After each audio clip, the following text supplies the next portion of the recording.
love our water feature. Yeah, don't you? Well, I love Shirley Bovshow, and we love it when she's here because she transforms our wonderful home into a beautiful wonderland every time you show up. So today, you want to show us what you brought, because this is incredible, Shirley. Well, before I start talking, can we take a moment just to enjoy and take this in? Yes, I really love the hanging garden accessories that you made over here. Yeah, and well, besides that, I just want you to remember what that wall looked like over there before we put everything. So part of my challenge for our yard here was to address the fact that we need this open, right? Because we have guests. Right. So all of the gardens had to fit into this 2-foot little area up against the wall, on this side and on that side. So one of the things that we addressed here was we had this big, tall gray wall, so I added a little dimension. Look at the trellis with fragrant jasmine vine growing on top of that now. Is that going to grow up all in our house? And it's going to smell so good, you guys. Another thing I want you to notice about the design is that we didn't plant in the ground. We actually, the black lip, can you point to the black lip? Sure, right down here, this? Those are actually containers that I dropped into the, it's like a foot drop down. Now, why didn't you plant into the ground? Because there's a great big hole. Right. Why didn't you put, I was surprised when I saw these. Right, why did you not put dirt in there? I have a good reason for you. What? It's technical. Number one, in order to plant in the ground, you'd really have to amend the soil and bring in a lot of soil. When you do that, Christina, Mark, you start going up to the mud sill. It's a part of the house construction. If you start putting soil up against it and it gets wet, it rots out the house. It's where the foundation, the concrete in the house. So you can't do that. But there's another reason. When we use a container like this that's about 1 foot deep, we fill it with soil, then we plant on top of it, then we raise the level of our plant. It's no longer, you know, dropped in a foot. So we have that. So that was a great thing. And you mentioned something about a trip hazard.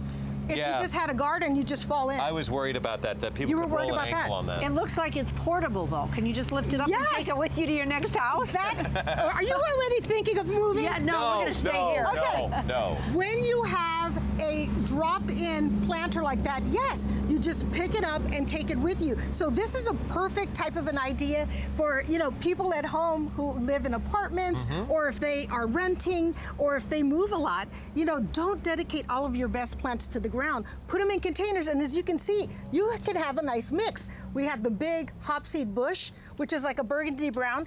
Notice how that ties the roof, and we have a big roof. Yes. And it's not an attractive thing to have a big roof, but if you can make it a part of the architecture and the design, then it's kind of cool. Talk about the architecture, though. I love these. I love these towers. We have 3 here, and they're quite spectacular looking. Yes. Well, what I like about these towers is, number one, they frame us. How do we look in this frame? Good? Framed, right? They frame us. I feel framed out here.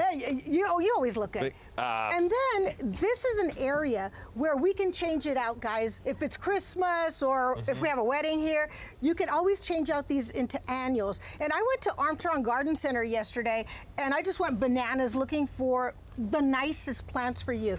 And they do offer at garden centers baskets like this in mixed colors already. So you just drop it in. Right. And thank you, Armstrong, for that. That's so nice of them to do. Now, we have shutters over here, and we painted the shutters. Now, we had both Shirley and I wanted, I'm not kidding, we wanted to do red shutters. I'm leaving. Okay, no, we did. Come on. We did a little lipstick, right? Now I'm teaming up on. See, you're today. Don't say that. The reason why then we decided on the black is because, you know, of our black pots that we did, and we wanted everything to all come together in case when we get our furniture out here, we don't want it to all clash. So we went with the black, and we thought you would be happy. But it worked, right? You would have been alone. Yeah. No, it worked. But you know what? I want to tell you really quick something that was kind of an impromptu DIY. I love this. You know these flats for the plants that you bring in from the nursery? Yeah. Well, you know what you can do? It reminds me of a trellis.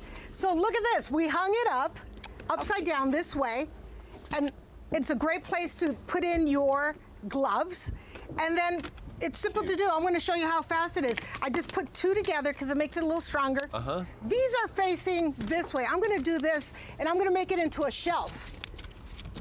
And let's dress it up. Come on, guys. Okay, let's put little things. Give me something. Okay, there you go. Okay, and I'm thinking ahead. Remember about that edible garden we want to build? A big one? Yes. Well, hopefully it'll be near here, and we'll be able to grab our gloves and our tools. I love this. And what does it cost, guys? Yeah. Another thing you can do, these are fantastic. It's sturdy plastic.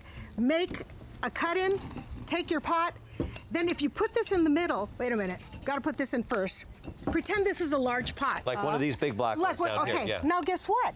You have to fill this up with soil, but you only have to fill it up from the middle, halfway, so it's lighter. Super. That's fantastic, Shirley. I love it when you come here. Let's just take another look at our beautiful patio. So beautiful. Thank you, Shirley Bovshow, for our new beautiful and functional back patio. Also, a big, big fat thank you to Kellogg Garden Soils and Armstrong Garden Centers for generously donating all of the plants and the soil. And for more of Shirley's garden tips, visit our website at hallmarkchannel.com/home-and-family. Love it. When we come back, we have country artist Phoenix Stone. He's singing another song off his album that you don't want to miss. We could have a big party out here. Yeah, let's do it. Let's party. A barbecue out here. A lot of fun. That's right.